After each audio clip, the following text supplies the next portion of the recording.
அன்னை தமிழுக்கு வணக்கம்.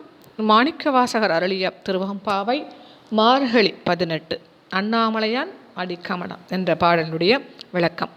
அண்ணாமலையான் அடிக்கமலம் சென்றிறைஞ்சும் விண்ணோர் முடியின் மணித்தொகை வீறு அற்றார்போல் கண்ணார் ரவி கதிர்வந்து கார்கரப்ப தன்னார் ஒளிமழுங்கி தாரகைகள் தாமகள பெண்ணாகி ஆணாய் அழியாய் பிறங்கு ஒளிசேர் விண்ணாகி மண்ணாகி இத்தனையும் வேறாகி கண்ணார் அமுதமாய் நின்றான் கழல்வாடி பெண்ணே இப்பூம்புணல் வாய்ந்து ஆடு ஏலோர் எம்பாவாய்.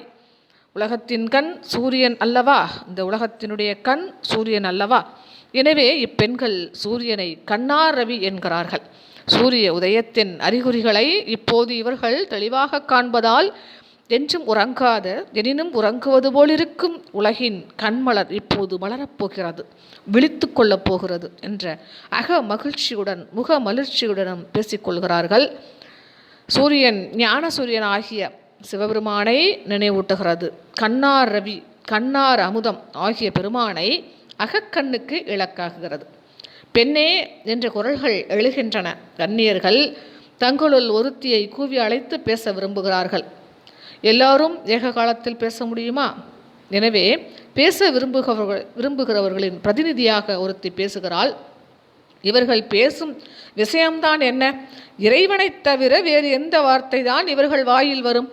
இறைவனது ஒருமை நிலை, அவனை ஒன்றாக காணும் காட்சி குறித்துதான் இப்போது கன்னியர்கள் பேச விரும்புகிறார்கள். கண்ணுக்கு இனியான் என்று ஏற்கனவே இறைவனை குறிப்பிட்டதுண்டு. இப்போது கண்ணிறைந்த அமுதம், கண்ணால் பருகும் அமுதம் என்கிறார்கள். சூரியோதய அழகை, காலை கதிர் அழகை ரசிக்கும் கண்ணால் பருகுவது போல் ஞான சூரியனாகிய இறைவனை அகக்கண்ணால் பருகி இன்புற ஆசைப்படுகிறார்கள் இந்த பக்தமணிகள்.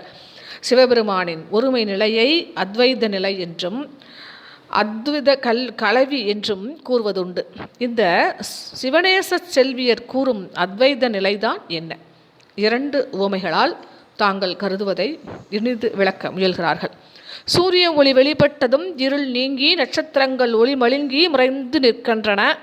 இந்த கால நிகழ்ச்சியை தாங்கள் வெளியிடப் போகும் அத்வைத நிலைக்கு ஒரு உவமையாக காட்டுகிறார்கள். இரண்டாவது உவமையாக அண்ணாமலையான் அடிக்கமலத்தில் வணங்கும் விண்ணவர்களது மகுடகோடி ஒளி மழுங்கி பொலிவிழந்து போவதை குறிப்பிடுகிறார்கள். ஜோதியாகிய அண்ணாமலை அண்ணலின் அடிகளும் சுடரடிகள் ஆதலின் அந்த அடிச்சோதியில் தேவர்களின் முடிமணிகள் பொலிவெல்லாம் கதிரொளிக்கு முன் விண்மணிகளாக நட்சத்திரங்கள் போல் மழுங்கி மறைந்து கிடக்கின்றனவாம். இந்த இரண்டு உமைகளில் முதல் உமையாக இவர்கள் ஜோதியை குறிப்பிடவில்லை. அண்ணாமலையான் அடிச்சோதியைத்தான் குறிப்பிடுகிறார்கள். சூரியனை காட்டிலும் ஞான சூரியன் இவர்களுக்கு உண்மையாக இருப்பதால் அண்ணாமலையான் அடிக்கமலம் சென்று இறைஞ்சும் விண்ணோர் முடியின் மணித்தொகை வீறு அற்றார் போல் என்ற ஓமை கொண்டே இப்பெருமானது அத்வைத நிலையை உணர்த்திவிடலாம் என்று கருதுகிறார்கள். ஆனால் சூட்சம ஓமை கொண்டு அதிசூட்சம உண்மை ஒன்றை உணர்த்த முயன்றால் அதை உணர்ந்து கொள்வது எளிதான காரியமல்ல. இந்த நினைப்பு வந்ததும் இப்பெண்கள் சூரியோதய ஓமையை குறிப்பிடுகிறார்கள். கண்ணார் ரவி கதிர்வந்து கார்கரப்ப தன்னார் ஒளிமழுங்கி தாரகைகள் தாமகள. இந்த இரண்டு ஓமைகளாலும் இவர்கள் உணர்த்த முயல்வதுதான் என்ன? பெண்ணாகி ஆணாய் அழியாய் பிறங்கு ஒளிசேர் விண்ணாகி மண்ணாகி இத்தனையும் வேறாகி நிற்கும் சிவபெருமானது நிலையைத்தான் குறிப்பிடுகிறார்கள். ஆண்டவனும் ஆட்கொள்ளப்படும் உயிரும் விடுதலை நிலையில் ஒன்றாகாமல் இரண்டாகாமல் ஒன்றும் இரண்டும் ஆகாமல் கலந்து நிற்கும் என்பது சைவ சித்தாந்தம் கூறும் அத்வைத நிலை. இதைத்தான் இப்பெண்கள் இங்கே குறிப்பிடுகிறார்கள். ஆணாகி பெண்ணாய் என்று சொல்லாமல் பெண்ணாகி ஆணாய் என்று இவர்கள் கூறுகிறார்கள். தங்கள் பெண் குலமாகிய தாய்குலத்தின் சிறப்பு கருதி இப்படி இவர்கள் பேசுகிறார்கள். இத்தகைய அத்வைத்த நிலை அல்லது ஒருமை காட்சியை வழங்கும் சிவபெருமானது திருவடிகளை புகழ்ந்து பாடி நீரில் குதித்து மூழ்குவாய் பெண்ணே, இப்படி முடிகிறது இந்த பாட்டு. கண்ணார் அமுதமாய் நின்றான் கழல்வாடி பெண்ணே இப்பூம்புணல் வாய்ந்து ஆடு ஏலோர் எம்பாவாய். இறைவன் சக்தியாகவும் சிவமாகவும் விளங்குவது கருதி பெண்கள் பெண்ணாகி ஆணாய் என்று கூறியதாகவும் பிரம்மமாய் நிற்பது கருதி அழியாய் என்று கூறியதாகவும் கருதுவோர் உண்டு. எப்படியும் சைவ சித்தாந்த கருத்துக்களுக்கு உரிய விதையை இங்கே காண்கிறோம். இந்த பாட்டிலே கன்னியர்கள் புதிய அடியவர்களில் ஒருத்தியை பெண்ணே என்று கூவி அழைத்து தத்துவ நிலையை விளக்க முயல்கிறார்கள். ஒன்றாக காண்பதே காட்சி.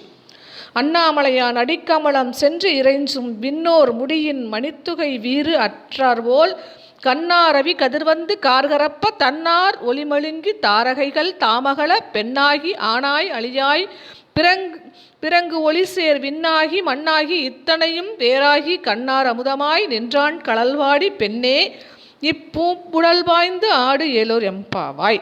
அண்ணாமலையான் அடிக்கமலன் சென்றிறைஞ்சும் விண்ணோர் முடியின் மணித்தொகை வீறு அற்றார்போல் கண்ணார் ரவி கதிர்வந்து கார்கரப்ப தன்னார் ஒளிமழுங்கி தாரகைகள் தாமகள பெண்ணாகி ஆனாய் அழியாய் பிறங்கு ஒளிசேர் விண்ணாகி மண்ணாகி இத்தனையும் வேறாகி கண்ணார் அமுதமாய் நின்றான் கடல்வாடி பெண்ணே இப்பூம்புணல் வாய்ந்து ஆடு ஏலோர் எம்பாவாய்.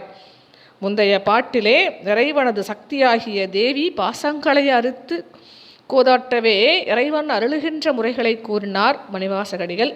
இப்பாட்டிலே கன்னியர்கள் தங்களுள் ஒருத்தியை பெண்ணே என விழித்து இறைவனது ஒருமை நிலையை, அதாவது ஒன்றாக காண்பதே காட்சி என்ற நிலையை உரைக்கிறார்கள்.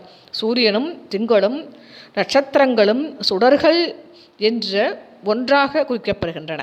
சூரிய ஒளியில் சந்திர ஒளியும் நட்சத்திர ஒளிகளும் ஒடுங்கி மறைவது போல் ஞான சூரியனாகிய சிவ பரஞ்சோதிக்கு முன் தேவர்களின் பொலிவெல்லாம் ஒடுங்கி போகிறதாம். நன்றி, வணக்கம்.